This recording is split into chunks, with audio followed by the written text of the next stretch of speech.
അപ്പോൾ നമ്മൾ കുറച്ച് ദിവസങ്ങളായിട്ട് കണ്ടുകൊണ്ടിരിക്കുകയാണ്, ആരോപണങ്ങൾ വരുന്നു, പല ഭാഗത്തുനിന്നും ആരോപണങ്ങൾ വരുന്നു.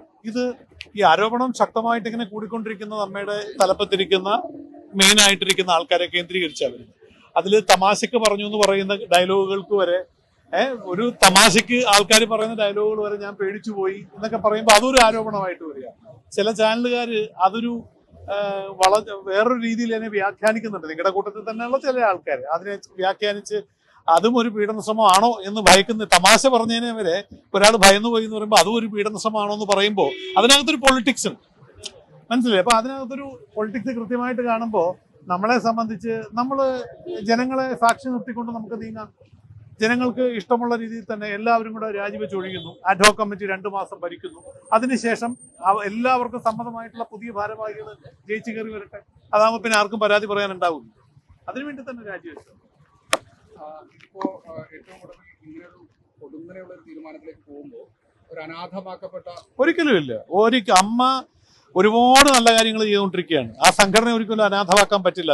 ഞങ്ങൾക്ക് തന്നെ എല്ലാ മാസവും ഏതാണ്ട് 116 പേർക്ക് പെൻഷൻ കൊടുക്കണ്ടേ, 5000 രൂപയുടെ മരുന്ന് സപ്ലൈ ചെയ്യാൻ. അങ്ങനെ ഒരുപാട് ഉത്തരവാദിത്തങ്ങളുണ്ട്. അത് അമ്മയുടെ നേതൃത്വമാണ്, അമ്മയുടെ ഉത്തരവാദിത്വമാണ്. അതിൽ നിന്ന് ഒഴിഞ്ഞു മാറാൻ ആരും തയ്യാറില്ല. ഞങ്ങളൊക്കെ തന്നെ 2 മാസം അതിന്റെ അഡ്ഹോക് കമ്മിറ്റി ആയിട്ട് മുന്നോട്ട് പോകും. അതിനുശേഷം പുതിയ ഭരണസമിതി, അതിലാരൊക്കെ ചിലപ്പം ഈ ഭരണസമിതിയിലുള്ളവരുണ്ടാവാം. അന്നേരത്തേക്ക് കേസിന്റെ കാര്യങ്ങൾ മാറും. അപ്പം ഈ പറയുന്ന പോലെ അഗ്നിശുദ്ധി വരുത്തിയ ആൾക്കാര്, ആരോപിക്കപ്പെട്ട ആൾക്കാര്, തമാശ പറഞ്ഞവരും പറയാത്തവർക്കും ഒക്കെ വേണമെങ്കിൽ വരാമല്ലോ. അപ്പോൾ പിന്നെ വേറെ പ്രശ്നങ്ങൾ നിങ്ങളുടെ ഭാഗത്തുനിന്നും ഉണ്ടാവില്ല. ഇല്ലെങ്കിൽ നിങ്ങൾക്കും ഒരു സംശയം വരും. നിങ്ങളിലൂടെ സത്യത്തിൽ വരുന്ന ഏറ്റവും വലിയ പ്രശ്നം എന്താ അറിയോ? ജനങ്ങൾ അമ്മയെ തിരിച്ചറിയുന്നത് ഇപ്പം നിങ്ങളിലൂടെയാണ്.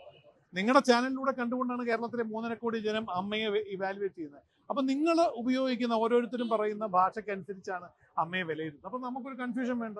ഞങ്ങളുടെ ഭാഗത്ത് ഞങ്ങൾ സത്യസന്ധമായിട്ട് പോകുന്നു.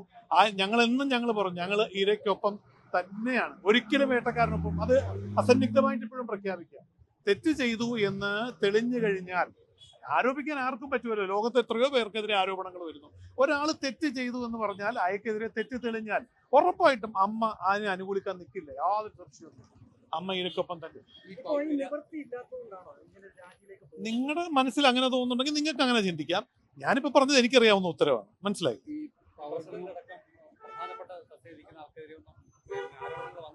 വന്നില്ല. അതുകൊണ്ടാണ് ആ ധാർമ്മികത എന്നുള്ള വാക്ക് ഉപയോഗിച്ചത്. അതുകൊണ്ടാണ്. കാരണം ഞങ്ങൾക്ക് അമ്മയിൽ തോന്നി, ഞങ്ങള് കുറച്ചു പേര് അല്ലെങ്കിൽ അമ്മയിലെ മെമ്പേഴ്സിനെ, കാര്യം ഇപ്പം നിങ്ങൾ ഏറ്റവും കൂടുതൽ കോർണർ ചെയ്യപ്പെടുന്ന കലാകാരന്മാരെ, ആർട്ടിസ്റ്റുകളെ, ആക്ടേഴ്സിനെയാണ്. അതിൽ അമ്മയുടെ തലപ്പത്തിരിക്കുന്നവർ തൊട്ട് ആരോപണത്തിൽ വരുന്നു. ഞാൻ നേരത്തെ പറഞ്ഞില്ല, ഒരു ഉദാഹരണം, ഒരു തമാശ പറഞ്ഞത് പോലും നിങ്ങൾക്കറിയാമായിരിക്കും. കഴിഞ്ഞ ദിവസം ഒരു തമാശയല്ല, ശരിക്കും ഒരു ലൊക്കേഷനിൽ ഒരു ടെക്നിക്കൽ ഭാഗമായിട്ട് ഒരു ഷൂട്ട് നടക്കുമ്പോൾ ഒരു സീക്വൻസിൽ ഇപ്പം നമ്മൾ ഒരാളെ കാണിക്കുമ്പം ഒരു പാവപ്പെട്ടവന്റെ വേഷത്തിൽ എന്നെപ്പോലത്തെ ഒരു തടിയൻ വന്നാൽ അത് മാച്ച് ആവില്ല ക്യാരക്ടർ എന്ന് പറയും. അപ്പം നമ്മൾ എന്ത് ചെയ്യാൻ പറ്റും? നമുക്ക് ഒന്നില്ലേ ഡൾ ചെയ്യാം, ഇല്ലെങ്കിൽ മേക്കപ്പിൽ മാറ്റം വരുത്താം. അങ്ങനെ മാറ്റം വരുത്തി വരുമ്പോൾ ഇപ്പൊ കണ്ടാൽ ആ ക്യാരക്ടറിന് ആപ്റ്റായി എന്ന് പറയുന്ന പോലെ ആ ഒരു പരാമർശം ഉണ്ടായപ്പോൾ അത് ആ അഭിനയിക്കാൻ വന്ന കുട്ടിക്ക് ഒരു ചെറിയ പേടി ഉണ്ടായി.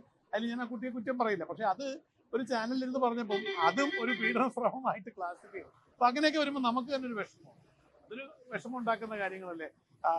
ഈ ആരോപണങ്ങൾ നേരിടാൻ മാത്രമായിട്ട് ഞങ്ങളൊരു വശത്ത് നിൽക്കുമ്പം തെറ്റ് ചെയ്യാത്ത ഒരു വലിയ 506 മെമ്പേഴ്സിൽ ഈ ആരോപണം വരുന്നത് തലപ്പത്തിരിക്കുന്നവർ തൊട്ട്. അപ്പൊ അത് സംഘടനയ്ക്ക് മൊത്തത്തിൽ ഒരു വിഷമം ഉണ്ടാക്കുന്ന കാര്യമായപ്പം നമ്മൾ ആലോചിച്ചെടുത്ത തീരുമാനമാണ് എല്ലാവരും ഒഴിഞ്ഞു മാറുക. അഡ്ഹോക് കമ്മിറ്റി, ഇതിന്റെ ഭരണം പോകരുത്, അഡ്ഹോക് കമ്മിറ്റി മുമ്പോട്ട് കൊണ്ടുപോട്ടെ. ആ അഡ്ഹോക് കമ്മിറ്റി മുമ്പോട്ട് പോയി കഴിയുമ്പോൾ നമുക്ക് അടുത്ത 2 മാസത്തിനുള്ളിൽ ബൈലോ പ്രകാരം ഇലക്ഷൻ വെച്ച് പുതിയ തെറ്റ് ചെയ്തവർ ശിക്ഷിക്കപ്പെടട്ടെ. ഒരു മാറ്റവും ഇല്ലല്ലോ, അതിനെന്താ സംശയം?